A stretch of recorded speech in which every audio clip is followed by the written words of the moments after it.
Halo teman-teman, nama gue Adio dan hari ini kita akan belajar mengenai sensor RGB TCS 34725. Dan di akhir video nanti kita akan membuat project kecil-kecilan dengan menggunakan sensor ini.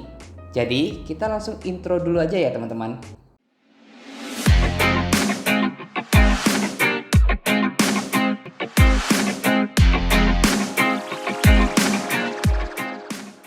Jadi guys, sensor ini adalah sensor yang mampu mengenali warna dari sebuah objek dengan cara menyinari objek tersebut dengan sinar putih yang sudah built-in di dalam sensornya. Sinar putih ini akan memancarkan cahaya kepada objek, kemudian objek tersebut akan merefleksikannya kembali ke sensor RGB ini. Dalam sensor RGB ini sudah terdapat filter yang biasa kita sebut dengan tricolor filter atau filter 3 warna, red, green, dan blue. Ketiga filter ini mampu mengukur intensitas warna dari sebuah objek, kemudian merubahnya dan mengukurnya menjadi data. Yang mana data ini dapat ditampilkan pada microcontroller kita. Ya kalau secara simpel sih, sensor ini adalah sensor RGB yang mampu membaca warna-warna primer dari sebuah objek. Oke, jadi seharusnya sudah cukup jelas ya teman-teman. Sekarang kita akan masuk ke bagian prakteknya ya teman-teman. Jadi ini adalah bentuk wiring diagram yang paling simpelnya ya. Tanpa berlama-lama lagi, ayo kita wiring.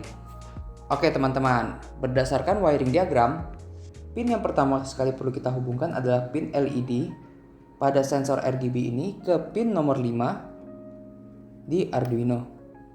Kemudian kita akan menghubungkan pin SDA atau pin data dari sensor RGB ini ke analog input nomor 4. Selanjutnya kita akan menghubungkan pin clock atau SCL pada RGB sensor ini ke pin input nomor 5.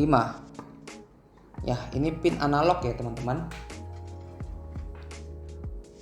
Kemudian untuk suplai daya, sensor RGB ini menggunakan suplai 3 volt sehingga yang perlu kita perlu menghubungkan pin 3 volt pada RGB sensor ini ke pin 3 volt Arduino. Oke. Dan yang terakhir kita akan menghubungkan pin ground ke pin ground Arduino. Dengan demikian, wiring kita selesai. Selanjutnya kita akan masuk ke coding. Oke guys, jadi untuk codingan dasarnya sebenarnya kalian hanya perlu browse bagian library, kemudian kalian input nama dari sensor kita yaitu TCS 34725. Di sini akan ada library yang bernama TCS 34725 by Adafruit. Kalian hanya perlu install library ini. Untuk kasus gua ini sudah terinstall ya. Kemudian jika kalian sudah menginstal, kalian tinggal membuka bagian example TCS 34725 dan buka ini guys, TCS 34725. Nah, ini adalah codingan simple dari TCS 34725 by Adafruit. Di sini kita lihat bahwa kita sudah mengkondisikan wiringnya itu sesuai dengan yang diminta oleh codingan ini, yaitu SCL ke analog 5, SDA ke analog 4, pin voltase atau pin daya yaitu 3,3 volt, dan ground ke common ground. Jadi yang perlu kita lakukan hanyalah mengupload codingan ini ke Arduino. Kemudian, jika gadget kita sudah terhubung, kalian hanya perlu mengupload codingan ini. Jika sudah diupload, kita hanya perlu membuka bagian serial monitor dan kita clear outputnya ya teman-teman. Dan sensor kita pun mulai bisa membaca warna. Di sini bisa kita lihat bahwa warna handphone saya berwarna biru, dan jika sensor ini saya dekatkan ke warna biru tersebut, maka nilai blue-nya akan naik ya teman-teman menjadi 400-an. Begitu juga jika sensor ini saya arahkan ke warna hijau daun dari bunga ini. Maka yang dominan adalah warna green, dan warna green pun meningkat guys menjadi 200, sekitar 200-an ya. Jadi begitulah cara menggunakan sensor RGB TCS34725 ini.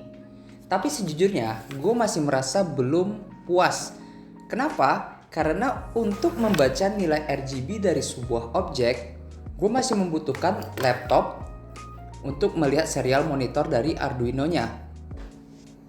Karena itulah gue membutuhkan LCD 16x2 lengkap dengan modul I2C-nya. Karena LCD 16x2 gue ini sudah memiliki modul I2C, gue hanya butuh menghubungkan pin ground 5V, SDA dan SCL pada LCD 16x2 ini ke Arduino. Untuk proses wiring dari LCD 16x2 dengan modul I2C ini cukup gampang ya. Kalian tinggal menghubungkan power 5V dan ground ke Arduino.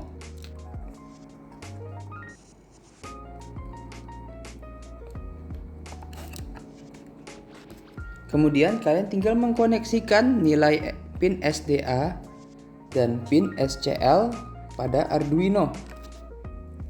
Dan LCD display kita sudah terpasang. Selanjutnya kita akan upgrade sedikit bagian sketchnya ya teman-teman. Oke guys, jadi ini adalah sketchnya. Pada dasarnya sketch ini banyak mengcopy paste dari sketch kita sebelumnya teman-teman.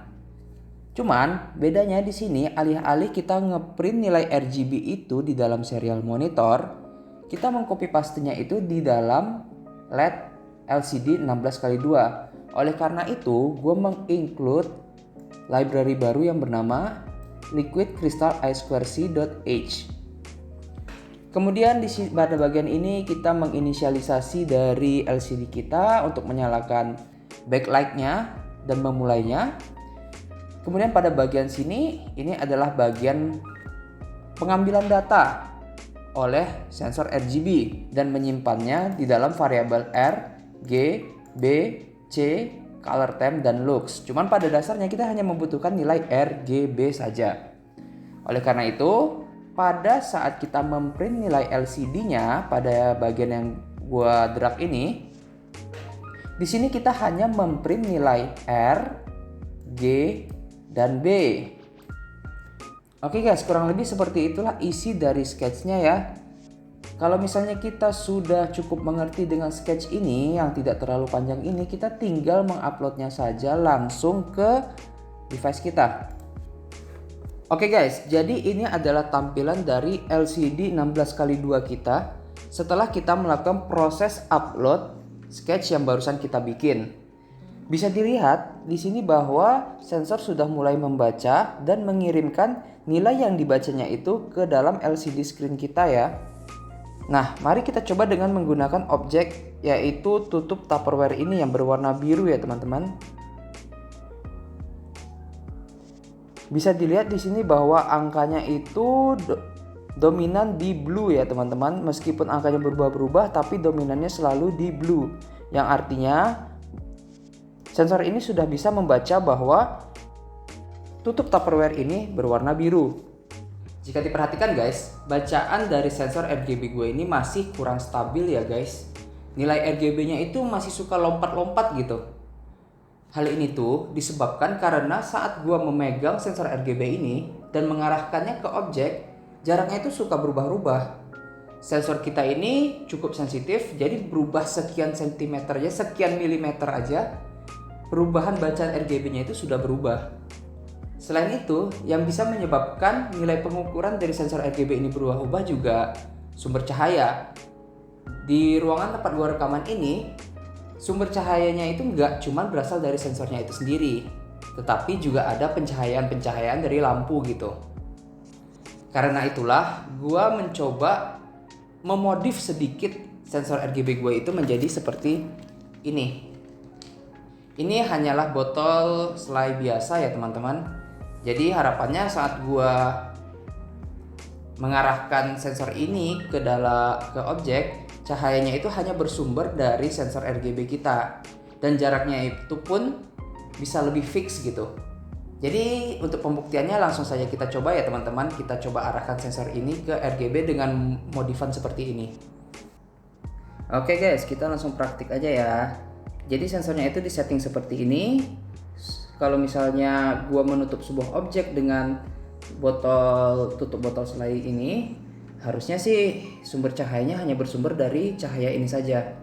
Jadi langsung aja kita arahkan ke kain ini ya. Harusnya sih dominannya jadi warna hijau dan angkanya itu pun harusnya lebih stabil.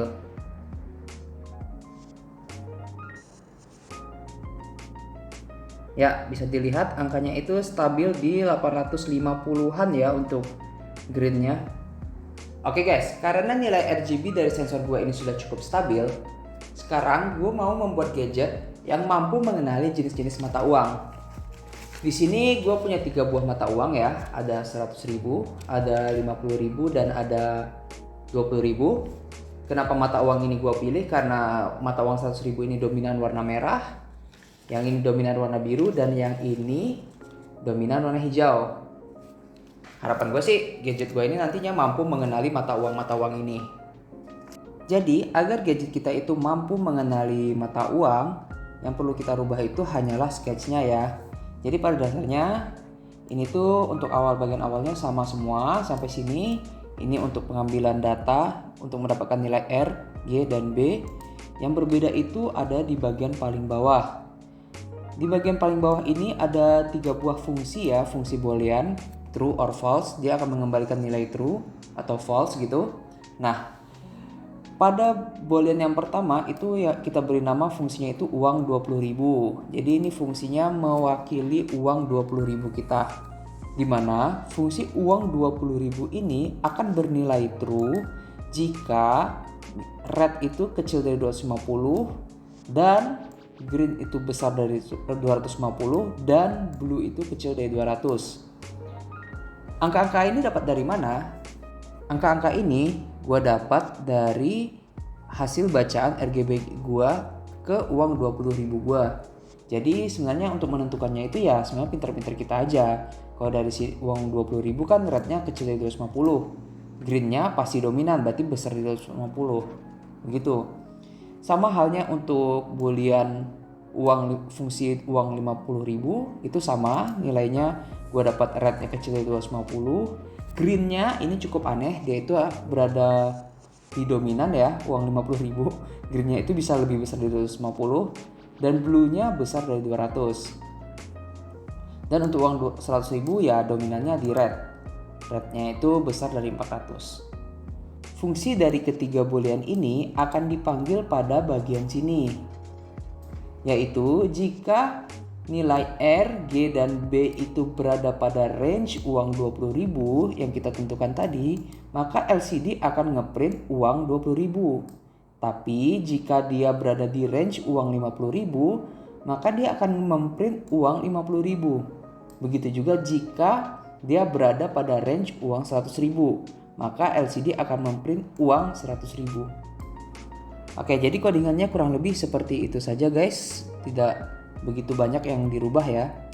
Sekarang kita coba langsung upload sketchnya dan langsung kita buktikan saja bisa berjalan atau tidak sketch ini. Oke guys, jadi sudah diupload dan gadget kita ini sudah nyala juga. Pada bagian bawah itu terbacanya error karena belum ada mata uang yang dimasukkan. Sekarang kita mulai dari uang 20.000 dulu. Ya, ini langsung kebaca itu ya guys, uang 20.000 tuh pada baris keduanya. Harusnya codingan sudah berjalan dengan baik ya guys ya. Sekarang kita coba di uang 50.000. Uang 50.000.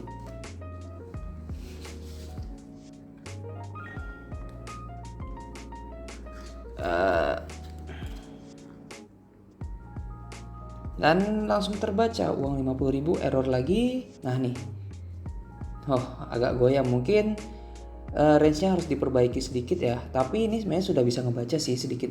Nih terbaca nih, uang 50.000 ya teman-teman. Dan yang terakhir kita coba di uang 100.000. Mudah-mudahan bisa kebaca juga. Lah, oke. Langsung terbaca uang 100.000. Jadi bisa diambil kesimpulan kalau sketch kita ini sudah lumayan oke ya untuk membedakan antara uang 20.000, 50.000 dan 100.000. Jadi begitulah cara menggunakan sensor TCS 34725 ini ya. Bisa dibilang sensor ini cukup gampang diaplikasikan karena sudah ada bantuan library-nya. Kalau bicara project apa yang kira-kira bisa kita bikin dengan sensor TCS 34725 ini, gua rasa potensialnya itu benar-benar banyak ya guys ya. Misalnya nih, kita pingin bikin alat sortir buah semangka, buah pisang, sama buah nanas gitu. Kita bisa menyortirnya berdasarkan warna. Atau bahkan kita mungkin bisa menyortir buah-buahan itu berdasarkan tingkat kematangannya. Karena tingkat kematangan buah itu kan bisa berbeda-beda. Atau misalnya lagi, kita pingin upgrade lagi project menyortir uang yang barusan kita bikin menjadi project untuk menghitung counting uang. Bisa juga guys, tinggal upgrade sketchnya doang. Tapi untuk video kali ini, gue mungkin hanya sebatas memperkenalkan sensor TCS 34725 ini, cara memakainya, dan project yang sederhana aja, yaitu untuk mengenal mata uang atau money sorter gitu, untuk menyortir mata uang. Ya, jadi gua rasa cukup video ini sampai di sini dulu. Sampai jumpa lagi di episode selanjutnya.